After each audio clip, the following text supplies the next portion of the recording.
$10 sandwich, an $18 meal in a paper bag, a drive-thru order for you and your spouse that suddenly hits $60. Remember when we used to treat the grandkids to lunch without having to think twice about it? Those days are dead. This isn't just regular inflation, it's an insult. For the millions of us living on a fixed pension or Social Security, fast food used to solve one simple problem. It was cheap, fast, and predictable. Now, that equation has been smashed to pieces. You are paying sit-down restaurant prices for food that still feels like fast food. Price hikes alone don't chase people away. That happens all the time. The real problem starts when we feel like we're being played for fools. When you go to Subway or Taco Bell today, you aren't just complaining about the price tag. You're noticing the portions are smaller, the bread is thinner, and the meat is scarce. A $10 sandwich, an $18 fast food meal, a $60 drive-thru order for 2 people. These are not extreme examples anymore. This is becoming normal. Over the past year, fast food prices have continued to climb even as overall inflation has started to cool. According to the U.S. Bureau of Labor Statistics, the cost of food away from home rose about 3.9% year over year. That might not sound dramatic on paper, but for consumers, the change feels much bigger. Because this is not just about prices going up. It is about what people feel they are getting in return. Fast food used to solve a very simple problem. It was cheap, it was fast, and it was predictable. You knew what you were paying for, and you knew it would not cost much. That equation is starting to break. Now people are paying restaurant-level prices for food that still feels like fast food. And that gap between price and value is where frustration begins to build. At the same time, spending at restaurants has not collapsed. In fact, total spending is still holding up, but the number of visits is not growing the same way. People are not necessarily going out more. They are just paying more when they do. And that shift matters, because what is happening right now is not random. It is a pressure building across the entire system. And it is forcing fast food chains to rethink how they price, how they position themselves, and who they are really serving. The first thing people notice is the price, and right now that shock is hard to ignore. A 6-inch sandwich at Subway pushing $10, a simple combo at Popeyes close to $18, 2 burgers, fries, and drinks at Five Guys hitting $60. These are not rare situations anymore. These are becoming everyday experiences. What makes this different from normal inflation is not just the increase, it is the speed and the visibility of it. Fast food has always been one of the most price-sensitive categories. People remember what things used to cost. A $5 footlong was not just a promotion, it became a reference point. So when that same category suddenly feels twice as expensive, it stands out immediately. And the data supports that feeling. Industry data from Circana shows that while total spending at restaurants has increased, traffic has remained relatively flat. In other words, people are not showing up more often. They are just spending more when they do. That creates a strange dynamic. On paper, sales look stable or even growing, but underneath something is changing. Customers are becoming more aware of every dollar they spend. And fast food, which used to be almost automatic, is now being questioned. There is also a psychological layer here. Consumers tend to tolerate price increases on things they perceive as essential or high value. But fast food has never been positioned that way. It was always about convenience and affordability. Once the price crosses a certain threshold, people start to pause. Not necessarily stop, but pause. And that pause is the beginning of a bigger shift. Because rising prices alone do not break a category. What really causes problems is when people start asking a simple question they never asked before. Is this actually worth it? And once that question enters the picture, the conversation changes completely. Prices going up is one thing, but what people feel they are getting in return is where things start to break. Price going up by itself is not enough to push people away. That happens all the time. The real problem starts when people feel like they are getting less at the same time. This is where fast food is running into trouble. Take Panera as an example. You pay $70 for a few sandwiches and soups, and you walk away thinking that did not feel like $70. It is not just the number. It is the portion, the quality, the experience. Something does not line up, or Taco Bell. People are not just complaining about price. They are noticing that the portions feel smaller, the meals feel lighter. So now you are paying more and you are not even full. That combination is what breaks perceived value, because customers are not calculating value like a spreadsheet. They are reacting to a feeling. Does this feel worth it or not? And right now, for a lot of people, the answer is starting to shift. You can see it in small decisions. Someone skips Starbucks because $6 for a coffee no longer feels automatic. They switch to something cheaper, or they just make coffee at home. The same logic starts creeping into fast food. It is no longer just about convenience. People are comparing options. If this costs $12, what else can I get for $12? And sometimes the answer is a better meal somewhere else. That is a dangerous place for fast food to be, because once customers start comparing, fast food loses its biggest advantage. It was never supposed to compete on quality. It competed on price and speed. If price is no longer clearly cheaper, then everything else gets exposed. And this is where the shift becomes hard to reverse. When someone feels like something is overpriced, they might still buy it once, maybe twice. But after that, they start adjusting their habits. They go less often. They look for deals, or they stop going entirely. And once that behavior changes, it is very difficult to bring them back. Because now you are not just fighting price, you are fighting perception, and once value perception breaks, it does not come back easily. Once value starts to feel off, people begin making a comparison they did not make before. They start comparing fast food to actual restaurants. A Whopper on its own is around $9. Add fries and a drink, you are easily at $12 to $14. At that point, you are not far from the price of a sit-down meal in many places. And that changes the decision. Because if the price gap is small, people start asking a different question. Not what is faster, but what is better. And fast food does not win that comparison. A casual restaurant gives you a larger portion, a better environment, and often similar pricing. Even if it takes a bit longer, the overall experience feels more justified. That is something fast food never had to deal with before. It used to live in its own category. Cheap, fast, predictable. It did not need to compete directly with restaurants because the price difference was obvious. Now that gap is much smaller. And when categories start overlapping like that, one of them usually loses its identity. Fast food is starting to feel stuck in the middle. It is no longer clearly the cheapest option. But it also does not offer the experience of a full restaurant. That creates friction. You can see it in how people talk about it. Instead of saying, let's just grab something quick, they start saying, we might as well just go somewhere better.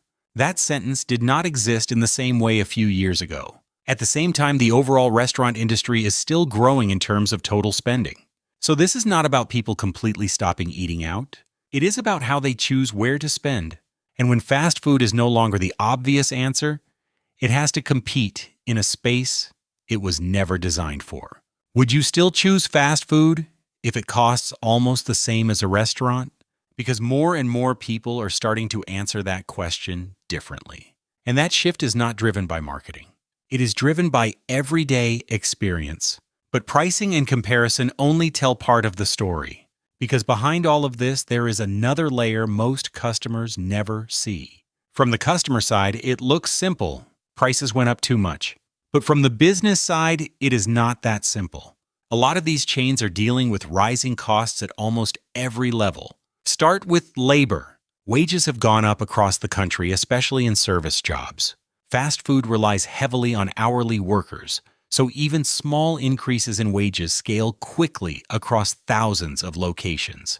Then there is food cost. Beef is a big one. The U.S. cattle supply is at one of its lowest levels in decades, according to the United States Department of Agriculture. When supply is tight, prices go up. And that hits burger chains directly. It is not just beef either. Chicken, dairy, packaging, transportation, all of these have seen pressure over the past few years. Then add rent. Most fast food locations depend on high traffic areas. Those locations are not getting cheaper. In many cases, they are getting more expensive, especially in urban and suburban zones where demand is still strong. So from the company perspective, raising prices is not optional. It is a response. But here is the problem. Customers do not see any of that. They do not see supply chain issues.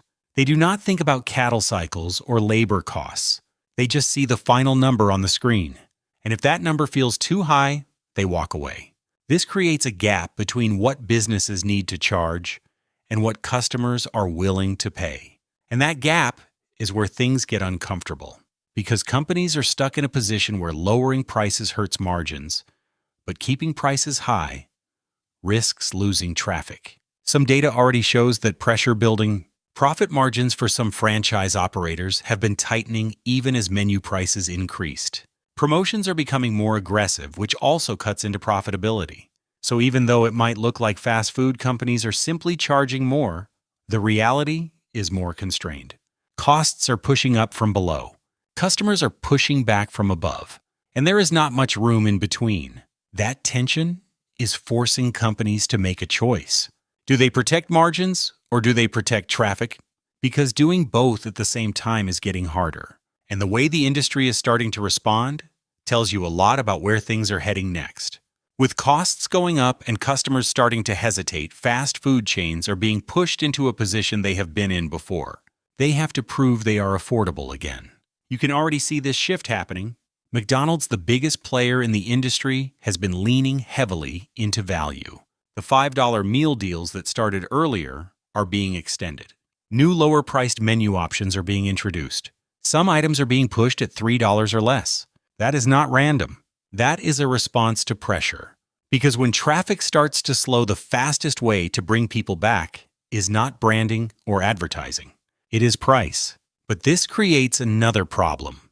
If you lower prices too much, you hurt margins. If you keep prices high, you risk losing customers. So companies are trying to do both at the same time.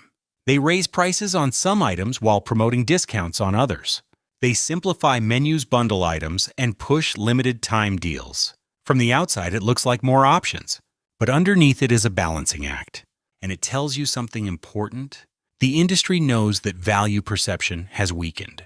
According to reporting from Reuters, major fast food chains have acknowledged that consumers are under pressure and are becoming more price sensitive. That is why value menus are coming back into focus after years of price increases. This is not just about being competitive. It is about rebuilding trust, because once customers start believing something is overpriced, it is very difficult to change that perception without showing it directly through pricing. So now the message is shifting. Not premium, not upgraded, not higher quality, affordable again. And when the biggest companies in the space start repeating that message, it usually means the market has already changed. But even with more deals and lower-priced options coming back, there is still one question that has not been fully answered. Will people actually return to the same habits they had before? Even with more deals coming back, the bigger shift is happening on the customer side. People are starting to change how they spend, not all at once. Not dramatically, but in small, consistent ways. Someone who used to stop at Starbucks without thinking now pauses at a $6 coffee. Maybe they still buy it sometimes, but not every day. Maybe they switch to something cheaper. Maybe they skip it entirely. The same pattern is showing up in fast food. People are not necessarily quitting fast food completely. They are just going less often. They are choosing more carefully. They are waiting for deals instead of paying full price. And over time, that adds up. Data already reflects this shift. Spending is still holding up, but traffic is not growing the same way. That means fewer visits, even if each visit costs more. This is what a behavior change looks like in the early stages. It is not a collapse. It is a slowdown. And it is driven by something simple. People have a limit. Every category has a price threshold where customers stop acting automatically and start thinking. Fast food is starting to hit that threshold. Once that happens, habits begin to break. Instead of defaulting to convenience, people start weighing options. Cooking at home becomes more appealing. Local spots become more attractive. Even waiting becomes acceptable if the value feels better. And this shift is not just about income levels. Even higher income consumers are becoming more selective, not because they cannot afford it, but because the value no longer feels obvious. That is an important distinction, because it means this is not just a financial issue. It is a perception issue, and perception tends to change faster than pricing strategies. Once people adjust their habits, They do not automatically revert back just because a few discounts appear. They need a reason to trust the value again. And until that happens, demand becomes less predictable. And when demand becomes less predictable, the entire industry has to adjust around it. Which brings up the bigger question. Is this just a temporary adjustment, or is something more structural starting to happen? At this point, it is easy to jump to a conclusion. Prices are high. Customers are pulling back. Value feels weaker. So the obvious question is whether fast food is actually in trouble. The answer is not as simple as yes or no. On one side, there are clear signs of pressure. Some chains are seeing slower growth or even declines in certain markets. Profit margins at the franchise level have tightened, especially with higher food and labor costs. Promotions are becoming more aggressive, which usually means companies are trying to protect traffic. That is not what a strong, confident market looks like. There are also early signs that not every brand is handling this shift equally well. Some are better positioned to absorb cost increases. Others rely more heavily on discount-driven traffic and feel the pressure faster. So yes, there is real stress in the system. But at the same time, the industry is not collapsing. Large chains are still generating strong overall sales. Some are even growing, supported by higher average spending per customer. The restaurant industry as a whole is still expanding in total dollars, even if growth is slower than before. That is the key difference. This is not a demand collapse. It is a value reset. Customers are still eating out. They are just more selective about where and how they spend. And that forces companies to adapt. Some will lean harder into value. Some will try to justify higher prices with quality or branding. Some will struggle to find a clear position. Over time, that creates separation. The brands that can clearly answer one question will hold up. Why should someone choose you at this price? If that answer is not obvious, customers move on. And that is what makes this moment different from normal inflation cycles. In the past, fast food could rely on being the cheapest convenient option. That alone was enough. Now that advantage is no longer guaranteed. So the industry is being pushed to redefine itself in real time. Not disappear, not collapse, but change. And the version of fast food that comes out of this period may look very different from what people were used to just a few years ago. At some point, people stopped ordering without thinking. They started looking at the price first. And that small change says a lot, because fast food was never supposed to require a decision. It was automatic. You were hungry, you pulled in, and that was it. Now, even that moment has friction. Fast food prices in 2026 are not just higher. They are high enough to make people pause. And once people pause, they start comparing. Once they compare, they start changing their habits. That is where the real shift is happening. This is not just about inflation. It explains why fast food is so expensive, but it also shows something deeper. The model is being pushed to a point where customers are no longer blindly accepting it. And once that happens, the industry has to respond. Not with messaging, not with branding, with value. Because if people no longer feel like it is worth it, they simply stop showing up. So the question is no longer whether fast food is convenient. It is whether it still makes sense. And right now, more and more people are starting to answer that differently.